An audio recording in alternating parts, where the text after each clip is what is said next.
Hi guys! Today on Divas Can Cook, I am introducing a new feature called Village Recipes. You can find out all about Village Recipes and what the heck it is by checking out the info box, but I don't want to waste any more time because I have been teasing you guys with this recipe for so long, and I am talking about Jamaican Brown Stew Chicken. Yes, I know you've been waiting for it. I know, girl. It is finally here. It is here. And let me tell you guys, this stuff right here should be in somebody's restaurant. That is how good it is, and it is easy to make. Let's go. Okay, we're gonna start by making our homemade browning or burnt sugar because you guys told me that homemade browning was the way to go. I agree. So we're gonna make this homemade browning. And this browning goes through so many different personalities, okay? First is like, you know, kind of sandy, sugary, and then it kind of turns into this thick, like muddy texture, and then it's gonna get like this really creamy peanut butter like texture, and then it's gonna get like melted chocolate texture, and then finally it's gonna start puffing like a doggone train, honey, and then you're gonna get this nice dark, beautiful, rich, melanated, gorgeous sauce. Okay, so just keep stirring, just keep stirring, just keep stirring. You don't want to burn it. Even though it's kind of called burnt sugar, you really don't want to scorch it because it'll have like a nasty taste to it. I mean, it's still gonna taste like ladybugs and earwax, but you know, it's kind of like liquid smoke. It doesn't taste good by itself. When you put it in food, it's the bomb. So I added some hot water, very hot. Keep it hot, hot, hot. Add that hot water, just stir it in just like this. I had my door open because y'all, it gets so smoky when you're making this stuff. Oh my gosh, very, very smoky. So turn that fan on, open some windows. All right, here's our homemade brownie. That was so easy, so easy. Okay, now what you want to do is add in some type of bouillon. Okay, I use vegetable, you can use beef or chicken. I just like the level of flavor that it gives it. You know, it's not gonna make it taste flavored, but it just kind of, you know, give it that oomph. Then I'm gonna add in some salt. Go ahead and stir that on up, and now we are kind of like done. Now go ahead and soak that pot you made it in because you are going to be cussing when it comes to washing that pot out if you don't soak it. Here's our chicken. It's beautiful, it's washed, it's clean. Now I washed this chicken in some water and lime juice. Normally I wash my chicken in like salt water, but y'all said lime juice, so I said yep, and it worked. Okay, so I dried my chicken off. I'm gonna coat it in some vegetable oil. I'm using, I think that was a little bit of olive oil that I used for my chicken. I'm using just legs, but you can use legs and thighs. Now I have my seasoning here. I have a little bit of brown sugar, smoked paprika, onion, garlic, pepper, just a lot of loveliness going on here. I'm gonna add in all that seasoning because I like it super duper seasoned. You know, it makes it taste so freaking good. Okay, now I'm gonna add a little bit of browning to this chicken. I would have never thought to add this to the chicken. Now I know about adding browning to the sauce, but to the chicken, I was like, girl, that is genius. I'm like, yeah, I'm doing that. So I added some to the chicken, and I just kind of just rubbed it in, touch your chicken, you know. Okay, that looks good. Go ahead and get your little gallon freezer bag and dump that chicken right into the bag because now we're going to marinate it in all these luscious vegetables. Okay, fresh ginger and scotch bonnet too, girl. Yeah, that's a good tip. We're gonna add all that in there. I got my ginger in there, just a little bit. I don't like a lot of ginger, so I just like a little tiny bit of ginger. I got my little scotch bonnet going in right there. Now I always thought scotch bonnets were only yellow, so I learned something new. They can come in all kind of colors, yellow, green, red. Go ahead and just smush this around, get everything distributed like that.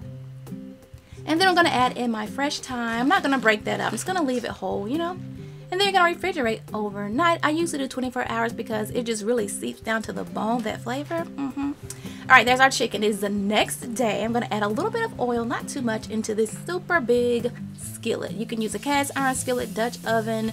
I like to use this big old skillet right here. Okay, now we're gonna just kind of sear the skins up. We're not gonna cook the chicken. I just want a little bit of crispiness. My heat is like really high. I just want a little bit of crispiness on the skin. Okay, that is it. That is it. Now I'm going to take it out of the pan and I'm going to clean it out because I like to cook my vegetables in butter. I don't want to use that leftover chicken grease, but you can if you want to, just pour some of it out.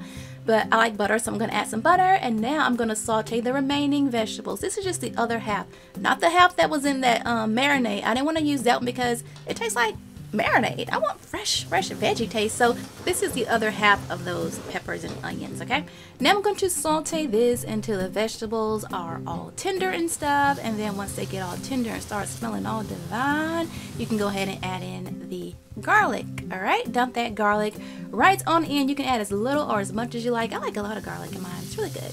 Go ahead and saute this garlic until it's fragrant and stuff. And now we're gonna add chicken broth. I love Della's Creation for giving me this idea of using chicken broth instead of water, because y'all know I love me some chicken broth. And then, hey, Candy Apple Momo, she said use ketchup. She emphasized ketchup, so I said I'm doing it because yeah, she knows what she's talking about.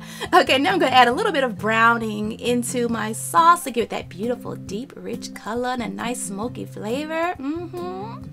Okay, now I'm gonna add my Scotch bonnet. If you have pimento, add that. I couldn't find any to save my life. There was like none wiped out. But then again, we are having a hurricane right now, so everything is wiped out in storage. It's crazy. Okay, now I'm gonna add in my fresh herbs. I'm using some thyme and rosemary. I'm gonna simmer this sauce for about 10 minutes, okay, just to get it, you know, all smelling good. And then I'm gonna add my chicken right back into that sauce. Just dump it right on in. Now I burned a few pieces of this chicken, you guys, and I actually like it. The skin was so crispy, even though it was stewed. It was so good. So yeah, might want to burn a few pieces. Okay, we're gonna simmer it, cover it for 20 minutes. All right. And while this was cooking, I went ahead and made some cabbage, some little mini cornbread, and some coconut rice. It was so good. Okay, so we're gonna remove this lid, and my gosh, you guys, my kitchen was smelling the bomb. We're gonna uncover it and simmer it for another 20 minutes or until it is pretty much done, you know, pretty much cooked all the way through. Now we're gonna season up this sauce. Don't skip this part. You have to do it. I don't care what type of herbs you use. You need some salt and some garlic powder, a little bit of ginger to bring it all to life. All right, it has to be woken up. All right, and it's gonna bring out all those peppery flavors. Stir it up just like that. Now be careful when you're stirring this up, because this chicken is so tender, it just falls like right off the bone. It's so tender.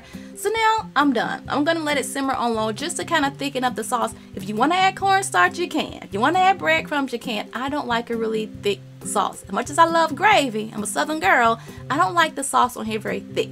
We're done. I can exhale. That was a long voiceover, honey. All right, y'all, look at this chicken. It is so tender. I have made this dish like 12 times at my house. Like, we love it. But if you don't want to make it and you still want to try it, you can always take Jamaican Queen 78 sip and just call her Jamaican grandma. If only we were all that lucky. I hope you guys enjoyed this video. Thank you so much for helping me create the first village recipe. And don't forget to let me know, what do you think should be the next village recipe? Go to the link in the info box to cast your votes, to leave your tips, all that good stuff. And don't forget to subscribe and hit that notification bell so you will know when I post a new video. Later.